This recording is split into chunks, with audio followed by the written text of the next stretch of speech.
우리나라의 현대 우리 젊은이들은 대다수 이제 대학을 나옵니다. 젊은 남녀들이 대학을 들어가면서 한 가지 꿈을 꿉니다.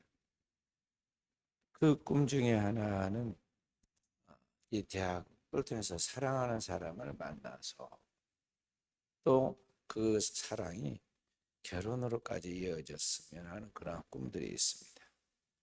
그래서 대학교 다니면서 이미 짝을 만나가지고 캠퍼스 커플이 나오기도 하는데요.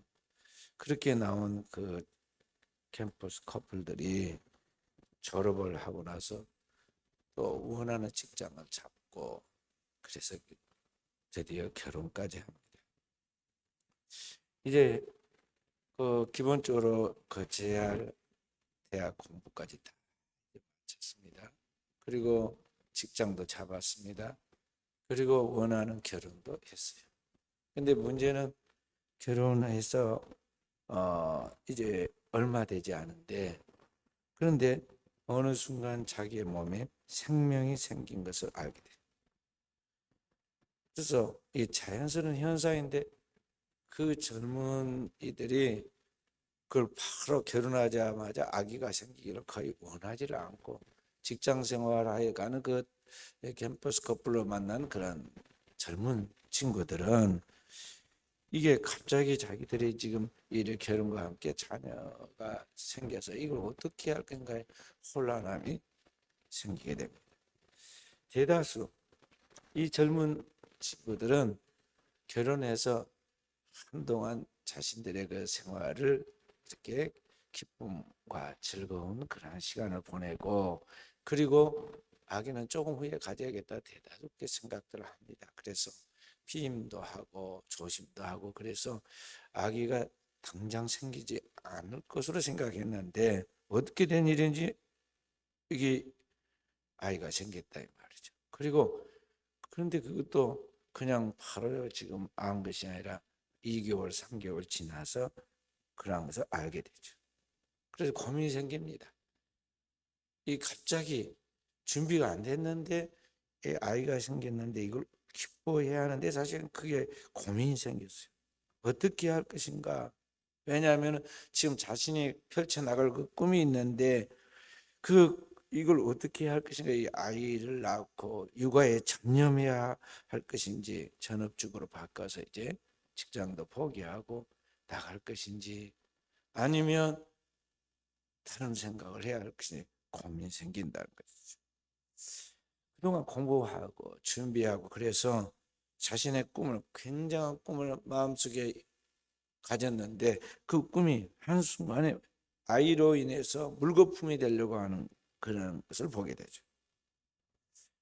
특히 요사이 같이 좋은 직장을 찾기 힘든 일한 때 어렵게 직장을 잡아서 지금 거기에서 자신의 인생의 꿈을 펼쳐 나가려고 하는데 과연 이게 지금 어떻게 하는가? 그 기로에 섰습니다.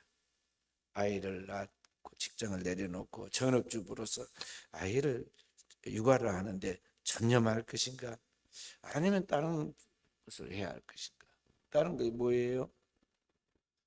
아이를 낳지 않는 거죠. 그러면 이미 임신이 됐기 때문에 이것을 중단시켜야 하는데 낙태를 해야 할 것인가? 결정을 해야 하는데 이게 고민이 됩니다. 어른들은 대다수 거기에 대해서 답이 딱 갖고 있겠지만 이 젊은이들에게서 지금 현실적인 그런 가치관과 윤리에서는 이게 쉬운 일이 아니에요. 그런데 많은 젊은이들이 이런 가운데에서 자기 인생은 그 미래를 자기가 선택할 수 있고 그리고 자기의 선택이 달려있기 때문에 내가 나의 꿈을 펼쳐하기 위해서는 지금 내가 원하는 시점이 아닌데 아이가 생겼으므로 이 아이를 내가 낙태해야겠다. 그래서 나의 선택이니까 그렇게 할 수 있다. 왜냐하면 내 꿈을 펼쳤는데 이 꿈에 좌절이 되기 때문에 나는 그 꿈을 위해서 이렇게 할 수 있다고 내 생각을 앞세우는 것을 보고 뭐라고 하냐면 선택권 우선론자라고 그래요. 자기한테 선택권이 있다는 거죠. 또 반면에 정반대로 이 아이가 생겼을 때 잠깐 혼란하긴 했지만은 이 아이가 나에게 생겼던 게 너무나 큰 기쁨이고 행복이에요. 그래서 하나님이 주신 생명이니까 내가 태아를 포기해서는 안 된다 그렇게 생각하면서 나가는 사람은 또 있어요.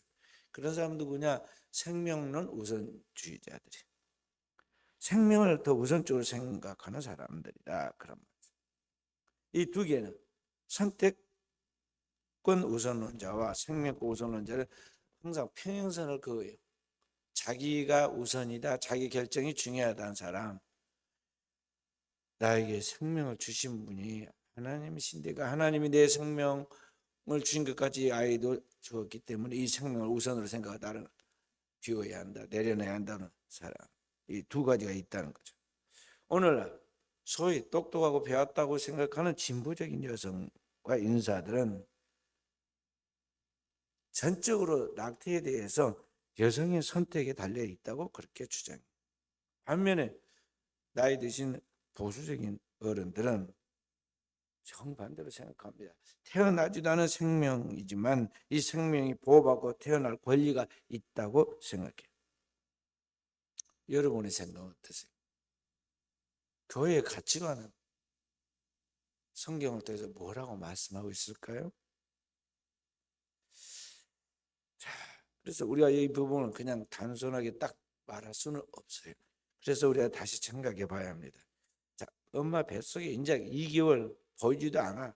육안으로 보이지도 않는 그 조그만 점 같은 그 어린 생명이 지금 임신이 돼가지고 잉태되어 있는데 이 아이, 이 태아에 있는 이 아이를 어떻게 생각해야 하느냐? 태아의 신분에 대한 부분에 이게 단순한 생명인가 아니면 인간인가? 그런 거죠. 이 태아가 인간이냐 아니면 그냥 단순한 생명이냐 그 말이죠. 그러니까 지금 막 임신된 이때는 이게 점같이 있을 때는 그는 인간으로서 잠재적인 그런 가능성이 있긴 하지만은 그 진짜 인간일까 하는 것이죠. 다양한 의견이 있어요. 어떤 거냐? 초기에 이 점과 같이 잉태된 임신한 그 태아는 자기 의식이 없기 때문에 잠재적인 인간의 생명이다. 그렇기 때문에 진짜 인간이라고 인정하기는 곤란하다고 그렇게 생각하는 거죠. 대다수 좀 안다고 하는 사람들, 또 지식 있는 사람들, 또 의사들도 그런 입장이에요. 인간으로서 그가 인간이라는 것을 인정하려면 그 속에 뭐가 있어야 되냐? 셀프 컨사이언스니스, 자의식이 있어야 돼요. 그런데 어머니 뱃속에서 이 자의식이 생기려면 이 점과 같은 건 자의식이 없다는 거죠. 아이가 어느 시점에 뇌가 조성되고 뇌 기능이 이제 뇌파가 형성되어서 뇌 기능이 시작됩니다. 그 뇌 기능이 활발하게 움직여서 뇌파가 감지될 그 시점이 지날 때 인간의 자의식이 생기게 되는데 그 뇌 생성 시기가 몇 주냐면 8주에서 10주 사이에요. 그때 인간으로서 인간의 자의식이 생긴다 그런 거죠. 그러니까 그 이후에 인간이라고 볼 수 있고 그 이전에는 자의식이 없으니까 인간이 아니고 단순한 인간의 생명인데 그렇기 때문에 사람이 아님으로 지울 수 있다고 그렇게 생각하는 거죠. 그래서 병원에 가면 의사들이 몇 개월인가에 대해서 이야기를 하죠. 몇 개월인가. 그래서 8주에서 10주가 지나지 않아서 아직은 인간의 그 뇌파가 형성되어서 뇌 기능을 하고 있지 않으면 그것은 지워도 된다고 그렇게 생각을 합니다. 자, 여러분은 어떻게 생각하세요? 우리 학생들은 잘 알아야 돼. 여기에 대해 반론도 있어요. 뭐냐면 생물학적인 관점에서 볼 때 수정된 폐하는 엄마 뱃속에서 이제 아이가 이제 수정되었다는 거죠. 독립된 유전인자 DNA를 가지고 있기 때문에 그 DNA의 배열과 구조를 갖고 있기 때문에 이 세상에 독특한 새로운 생명체라는 것이죠. 그래서 이 폐하의 수정 후 이 생명이 자기 분화와 발달을 통해서 어느 기간이 지나면은 인간이 된다 이 말이죠.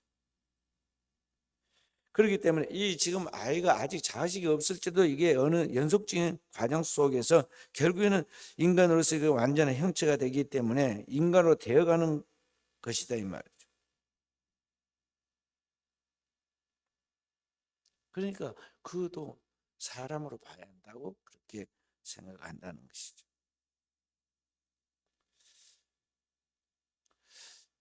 그래서 우리가 여기에 대해서 이 아이가 엄마 뱃속에 있는 이 생명이 8주에서 10주 이전에 그런 자식이 없을 때도 사람인가? 아니면은 그때 자식이 없을 때도 그 잠재적으로 하나의 생명으로 자라서 인간이 되기 때문에 그것도 사람으로 보고 돼야 하는가 하는 그런 고민들을 하면서 우리가 이 태아에 대한 정의를 내려야 합니다. 더 심각한 일들이 있습니다.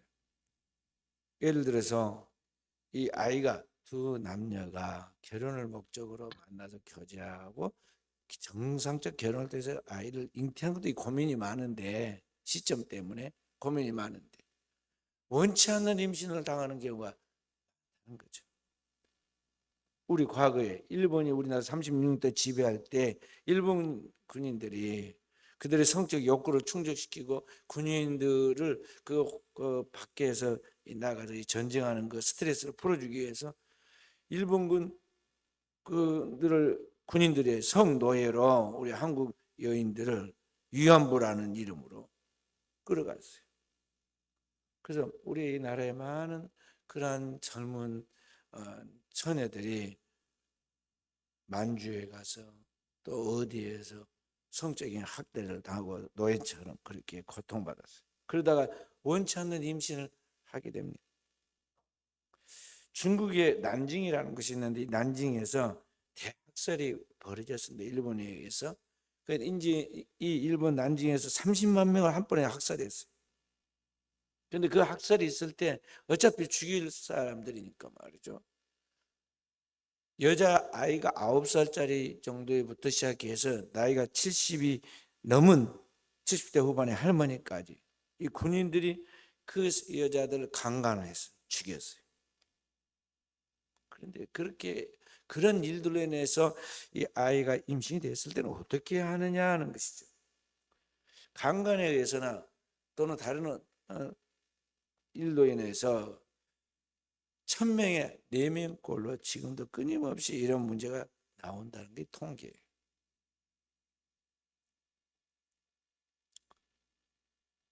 자, 그런 경우 이 아이를 어떻게 할 것인가 하고 결혼해서 정상적으로 낳아서 길러야 할 아이도 그 시점 때문에 고민이 많은데 원치 않는 일로 인해서 이 아이를 억지로 임신이 되었을 때 그 고통 가운데 잘못된 일이 사건을 통해서 벌어졌고 그런 가운데에서 그 열매로 또 더 좋지 않은 상태가 나타나는데 원치 않은 임신이 이루어졌다는 거죠. 이거 어떻게 하느냐 하는 거죠.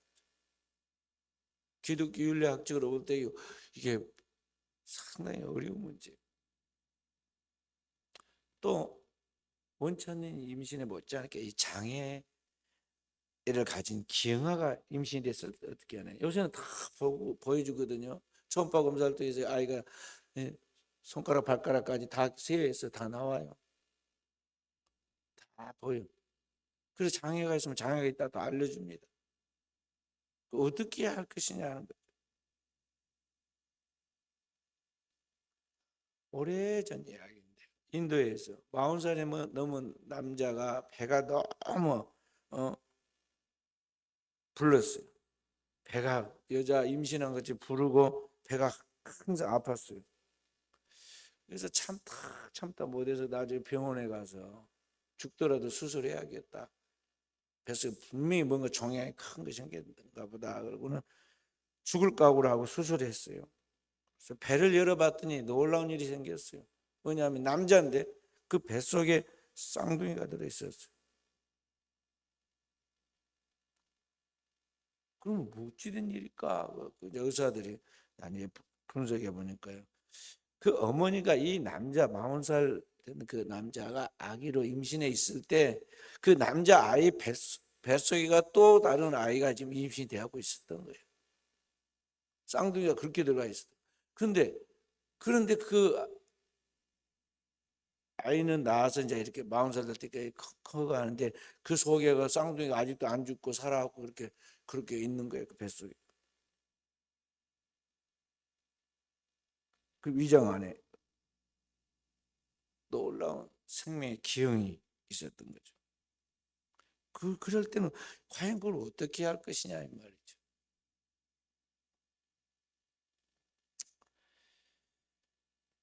오늘 우리 사회에는 이런 일이 너무나 많습니다. 윤리적인 질서가 파괴되고 남녀에 대한 건전한 성적인 가정교육이 되지 않은 상태에서 어린 소녀들이 너무나 성적으로 그냥 개방되어 있어요. 그리고 세상은 너무 좋게 말하면 순진하고 너무 다르게 말하면 너무 어리석어 가지고 말이죠. 한 번만 망가지면 꽃에 시들어 버리고 꽃이 떨어져서 길거리에 버려지듯이 인생이란 한 번으로 다 인생이 망쳐지게 되는데 그런 가운데 자신이 10번이고 20번 새롭게 다 인생을 자기 꿈대로 펼쳐갈 수 있을 것 같이 머릿속에 생각을 갖고 그렇게 행동하다가 무너지는 거예요. 그러다가 원치 않는 임신을 소녀들이 하게 됩니다. 그래서 10대 아빠, 엄마가 된 아이들이 많아요. 아무것도 모르는 상태에서 아이들이 실수같이 이 성적인 그러한 것들에 대한 아무런 지식도 없는 상태에서 임신이 되어 가지고 아이를 출산했다는 거죠. 그래서 이런 문제는 어떻게 대할 것이냐 하는 것이죠. 그리고 이 사회가 예를 들어 미혼녀들에 대하여 여러 가지 편견들이 있죠.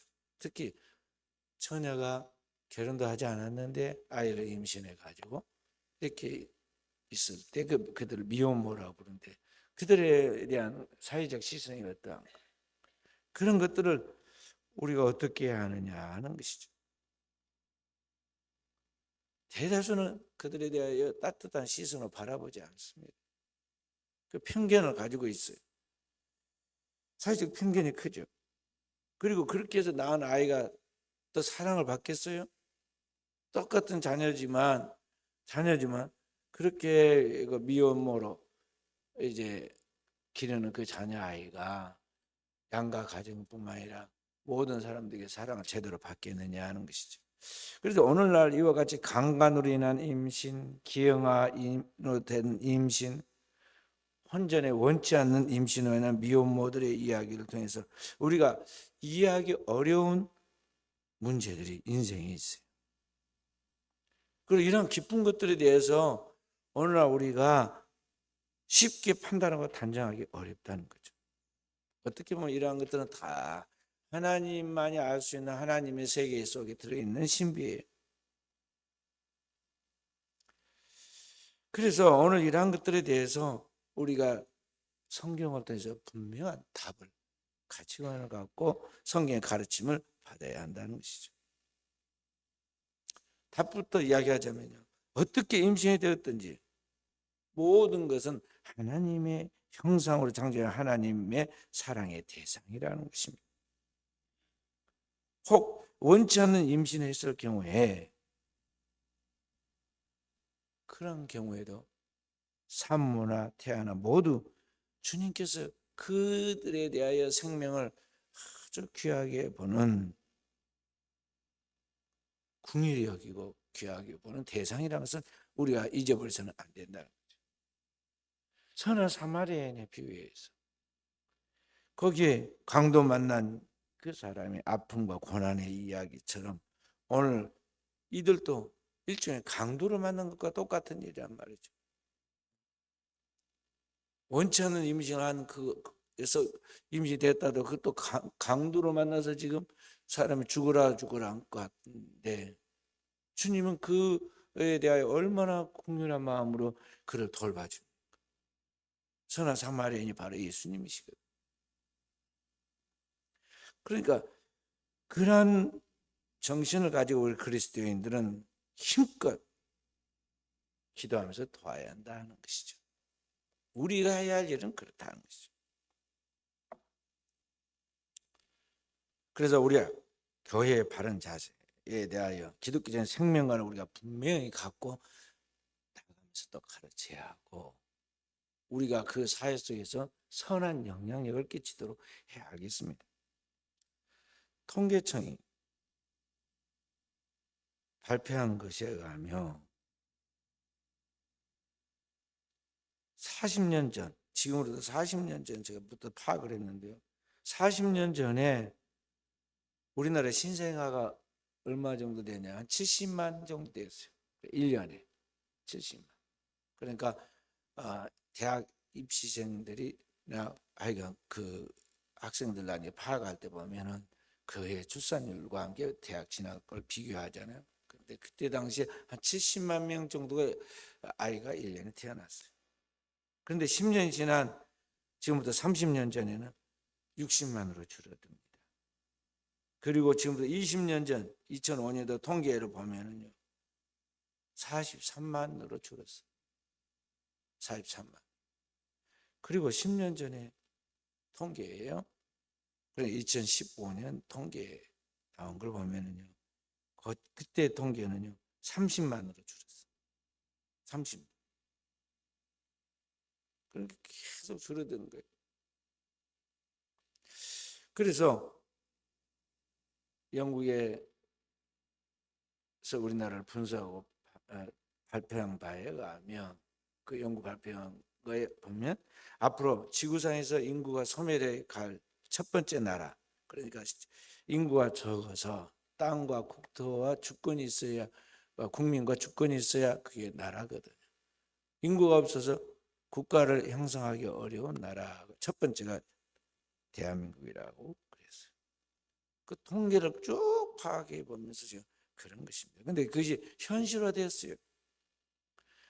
옛날에는 집에 다섯 여섯 명이 대가족이 이 집도 되어서 저 집도 되어서 다 그랬어. 그러다 이게 점점 줄어들어가죠. 요새는 둘만 놔도 뭐라고 그래요? 다자녀라고 그래. 둘만.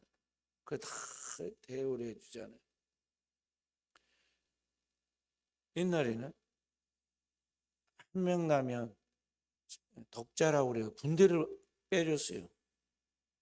독자가 죽으면 군대 가서 죽으면 대회가 끊긴다. 그럼 독자는 다 빼줬어. 근데 지금은 다 독자도 아니야.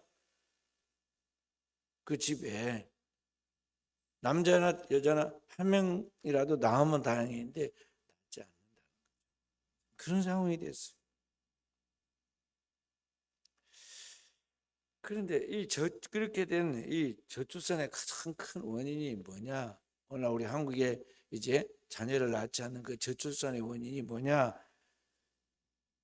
통계청에서 발표한 바에 의하면 그 조사한 것에 의하면은 자녀 양육에 대한 부담이라고 했어요. 그 때문에 자녀를 안 한다는 거죠. 낳고 기르는데 너무나 많은 에너지가 투자되니까 부담 때문에 자녀를 낳지 않는다. 그런데 한국의 저출산 문제 있어. 사실은 어디다 내놓고 말하기가 곤란해서 그렇지. 실제로 의사들이 낙태한 그 통계를 보면은요, 저출산의 원인은 가장 큰 원인이 뭐냐면 이 숨어서 낙태한 것이. 최하 1년이면 150만 정도가 낙태를 해요.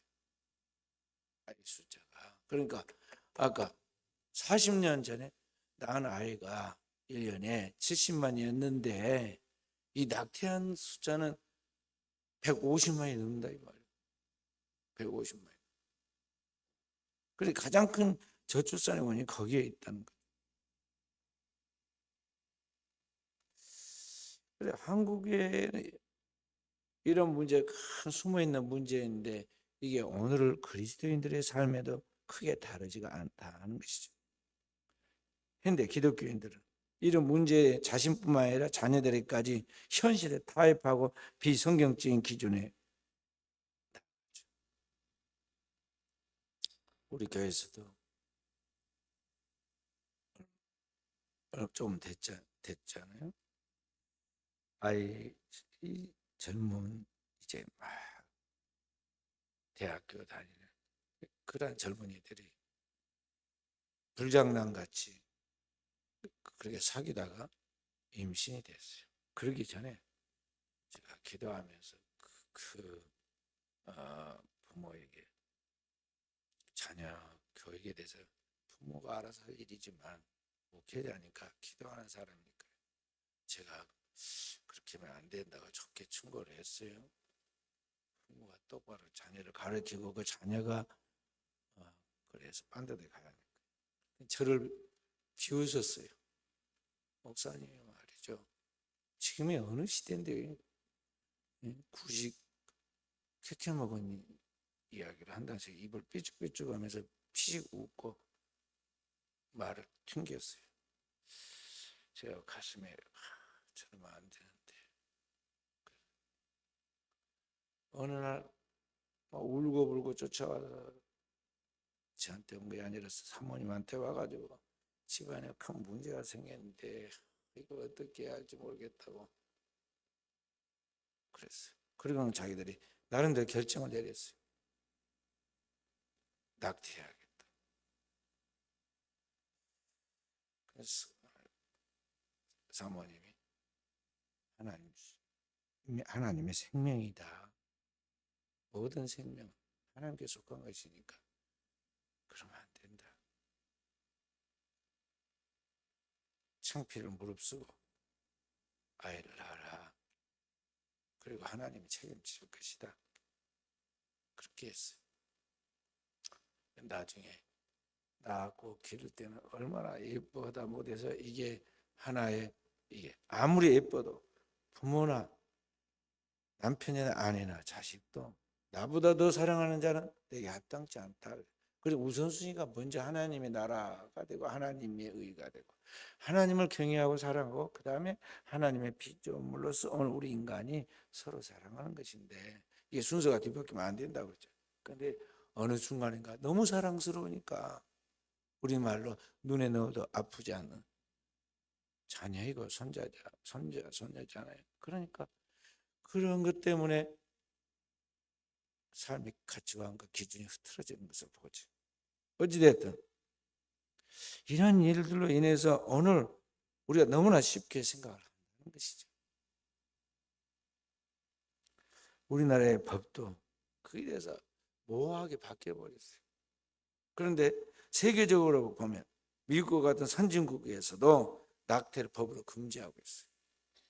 대통령에 출마할 때 반드시 대통령에 나올 사람의 그 사람의 가치관과 그 사람의 모든 것을 점검할 때 이 낙태 문제를 어떻게 보고 있는가 그걸 보고 미국은 대통령을 뽑아주기도 하고 캔슬되기도 하고 그래요. 미국의 대통령 중에 도덕적인 대통령으로 대통령 제시는 그것 때문에 인기가 없었지만 끝나고 나서 가장 인기 있고 가장 존경받은 대통령이 있죠. 누군가요? 카터 대통령이. 그 카터 대통령은 늘 다니는 곳마다 그 이야기를 했어요.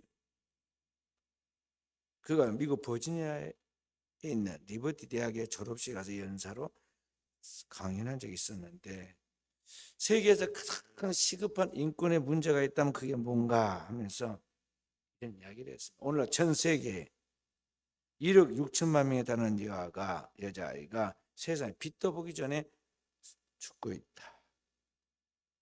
미국과 같은 대단한 선진국인데도 불구하고 가장 훌륭한 조직 중에 하나인 미국의 군대 안에서 1년이면 1만 6천 건의 성적 학대가 발생하고 있다.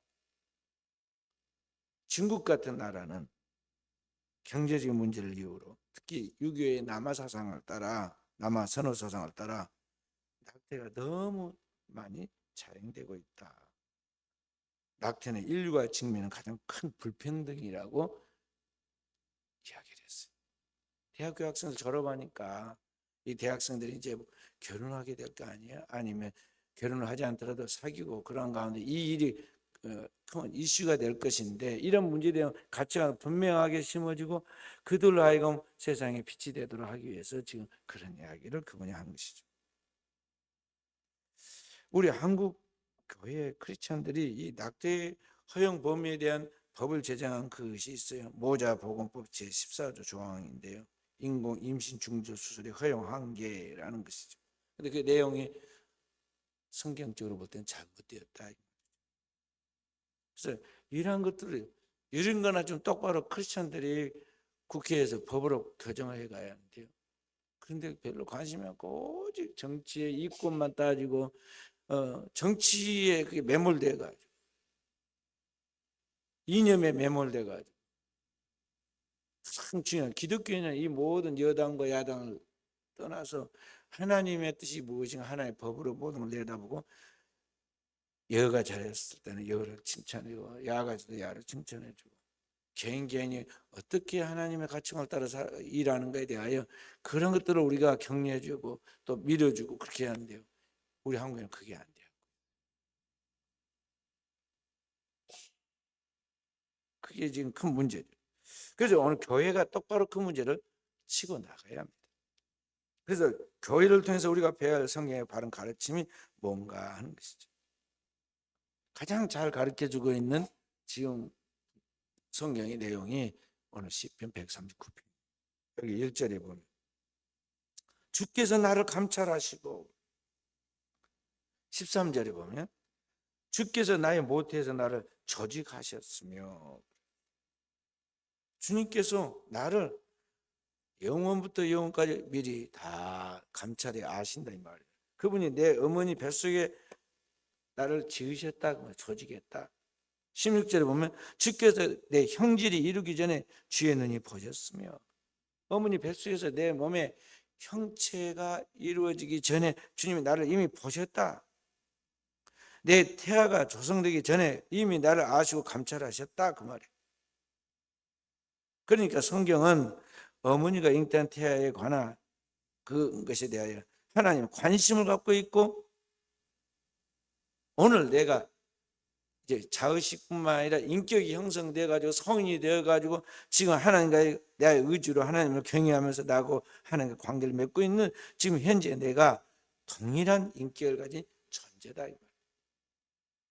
하나님은 영혼의 눈으로 우리를 보시고, 그 영혼의 눈으로 우리를 보신 하나님께서 어머니 뱃속에서 내가 형체가 이루기 전에, 어머니 뱃속에서 막 이제 형질이 막 형성될 때는, 오늘 우리가 자라서 성인이 되고 이제 결혼해서 아이를 낳아가지고 나는 그런 완성된 인격의 소유자가 될 때는 하나님이 똑같이 생명을 그렇게 보신다.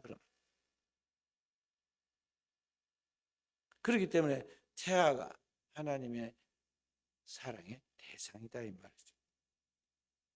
그리스도께서 이 땅에 오셔서 세상을 이처럼 사랑하사 독생자를 주셨다고 말할 때, 주님께서 구속하여 천국 데려가려고 하는 그 생명에는 저 태아도 들어있다 이 말이에요.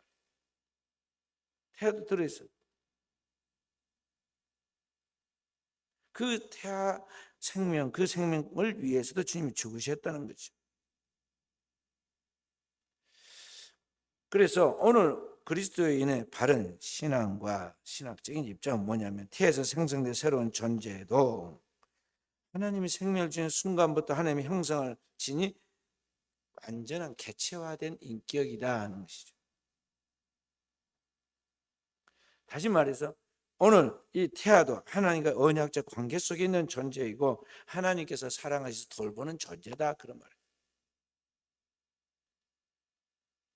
그렇다면 오늘 우리 사회에서 너무나 만연되어 있는 이 낙태는 하나님이 주신 생명을 인간이 스스로 종식시키는 잘못된 행위다 이 말이에요. 하나님 뜻에 어긋난다는 거죠. 반면에 오늘 그리스도인은 어떻게 생각하느냐, 모든 임신은 하나님께서 그에게 주신 태를 열고 그 안에 생명을 주신 소중한 그런 생명이기 때문에 신뢰와 감사로 받아야 한다는 것입니다. 특히 그리스도인은 그래요. 아까 처음 이야기했던 거지. 두 학생이 꿈을 가지고 공부하다가 캠퍼스에서 만나서 이제 결혼까지 꼬림을 했습니다. 그런데 문제는 이 아이를 낳을 것이냐 안 낳을 것이냐 둘이서 노력을 많이 해서 대다수는 몇 년 후에 아이를 낳는다 다 계산을 합니다. 그런데 자기가 계산한 시점에 아이가 임신된 것이 아니라 어떻게 불가항력적인 상황 속에서 이 아이가 임신이 됐을 때 그런 고민을 하게 되는데 망설일 거 없어요. 이미 어떻게든지 그런 가운데서 임신이 되었다. 그러면 그 생명, 하나님께서 주신 하나님의 귀한 생명이라는 걸 알고 우리가 돌봐야 한다는 것이죠. 돌봐야. 모든 생명은 하나님께 속한 거예요. 생명 하나님께 속한. 우리가 볼 때 여러 가지 상황에 따라서 원하는 것이 있고 원치 않은 것이 있었지만 또 좋은 가운데서 좋은 환경에서 임신되기도 하고 너무 나쁜 환경에서 임신되기도 하지만 이 생명은 생명 자체는 하나님께 속한 것이다. 그런 말이죠. 그래서 우리는 결과는 하나님 앞에 다 맡겨야 돼요. 일단 이 땅에 생명이 주어졌고 생명이 태어나면요. 그 생명은 주의 이름으로 그 주님께서 주신 그 하나님의 사랑으로 모든 생명은 사랑해야 돼요. 좋은 환경에서 좋은 가정에서 충분한 사랑을 받으면서 잘 자란 자녀가 있는가 하면 너무나 환경이 좋지 않은 불우한 환경 속에서 그런 주어진 생명이라 할지라도 그 생명은 하나님께 속해 있다는 거죠. 그 생명을 끝까지 사랑으로 돌봐서 그 영혼이 최종적으로 그리스도 예수의 피로 구원받아 하나님의 천국에 들어가도록 하는 것이 오늘을 살아가는 우리의 삶인 것입니다. 오늘도 우리에게 그리스도께서 우리를 위하여 이 땅에 오셔서 죄로 말미암아 지옥에 떨어질 수밖에 없는 운명에 놓이는 나 같은 죄는 구원해 주신 그 하나님의 사랑이 또 다른 어떤 생명이든지 그 주어진 이 땅의 생명은 다 하나님께서 그 생명을 위하여 주님이 희생하셨고 그 생명을 구원하여 천국 데려가기를 원하신다고 알고 우리는 주님의 그 큰 사랑을 최선을 다해서 사랑해야겠고 그 생명을 구원하는 데 목적을 두고 달려감으로 이 땅에 하나님께서 이루어가는 거룩한 하나님의 백성들이 되어야겠습니다.